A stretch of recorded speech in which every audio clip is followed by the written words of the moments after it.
small garrison of the Brest fortress was still holding out after a month of siege. This is the fortress, the message came. And we are still fighting.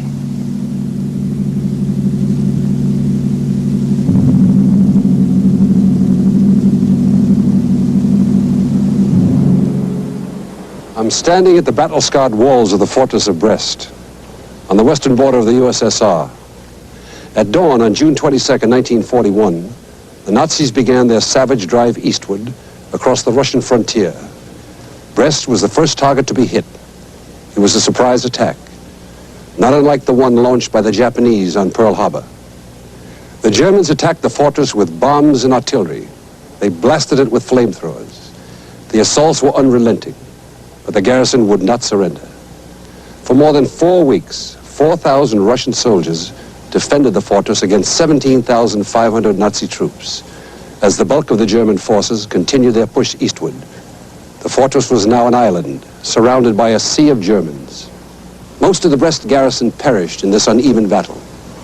Only a handful managed to fight their way through more than 400 miles of Nazi-occupied territory to rejoin the Red Army troops at the front lines. The Russian people call the heroes of Brest the immortal garrison.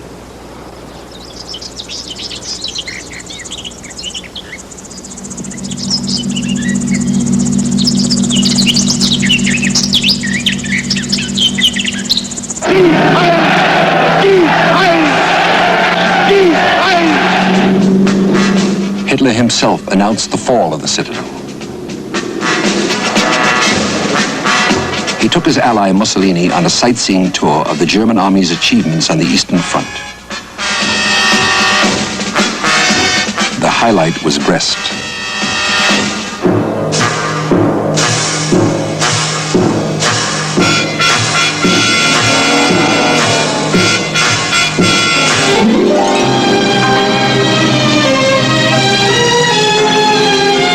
There was defiance still on its walls, incised with bayonets.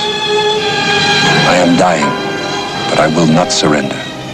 Farewell, my country.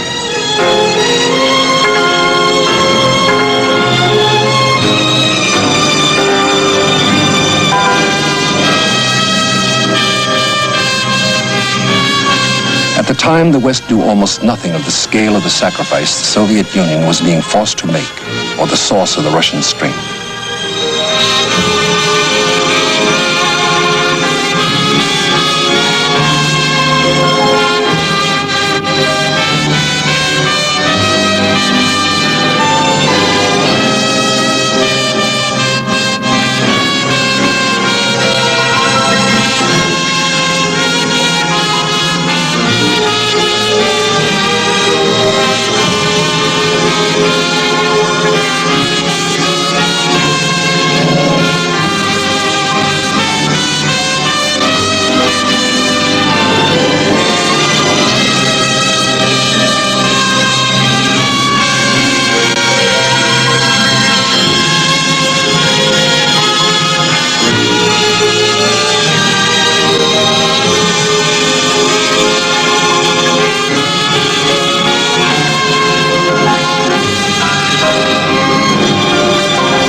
On July 3rd, 1941, Joseph Stalin addressed the nation by radio.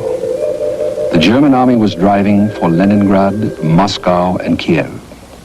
Stalin's message spoke of life or death for the Soviet Union. Товарищи, граждане, братья и сестры, бойцы нашей армии и... Comrades, citizens, brothers and sisters, I am speaking to you, my friends. The vicious military attack by Nazi Germany against our country that began on June 22nd continues. Despite the heroic resistance of the Red Army, a serious danger hangs over our country. Несмотря на героическое сопротивление Красной Армии, над нашей Родиной нависла серьезная опасность. Stalin called on the nation to halt the aggressor, to keep the Germans from penetrating far into Russia, and to launch a broad partisan war. The entire nation was to become one vast military camp.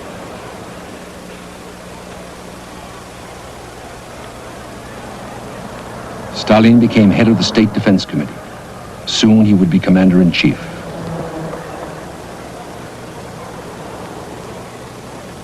And the Russians gave the war their own name. It became the Great Patriotic War.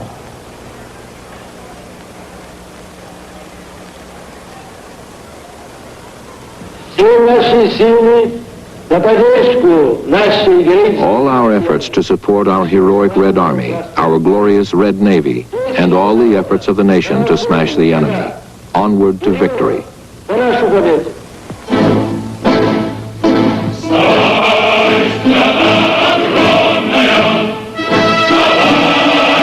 The war produced his first great song,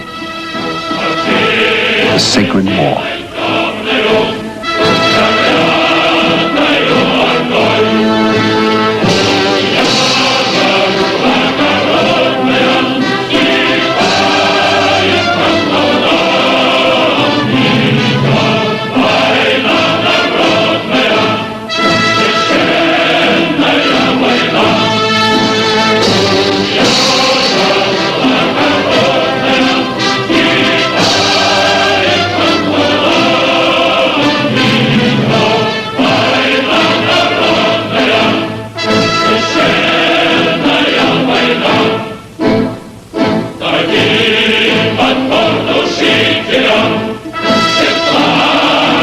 Aided by civilian volunteers who built tank traps in defensive positions, and by partisans who fought behind the lines, the Red Army gradually slowed the German advance. What they were forced to give up, they destroyed.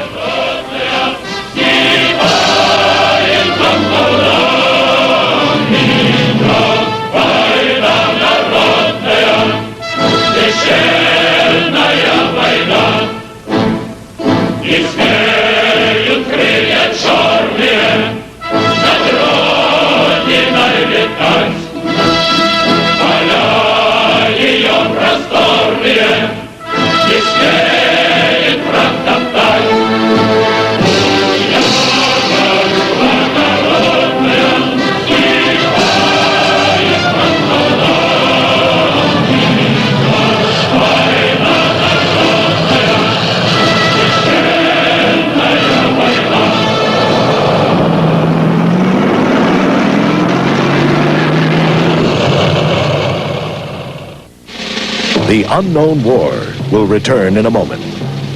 It's to June 22nd, 1941. The Red Air Force made it difficult for the Luftwaffe to gain absolute control in the air. On the ground, the Soviet infantry contested every yard.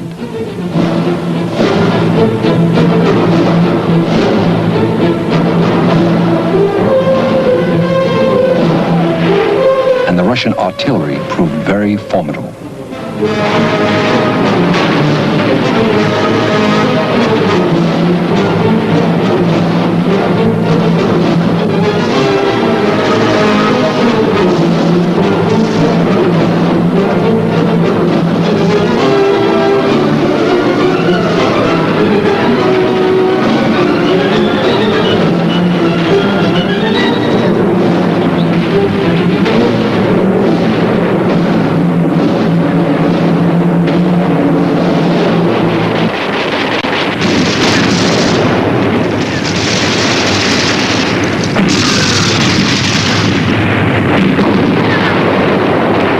In August, Marshal Zhukov even won a victory, driving the Nazis back at Yelna. It was the first German retreat of the Second World War.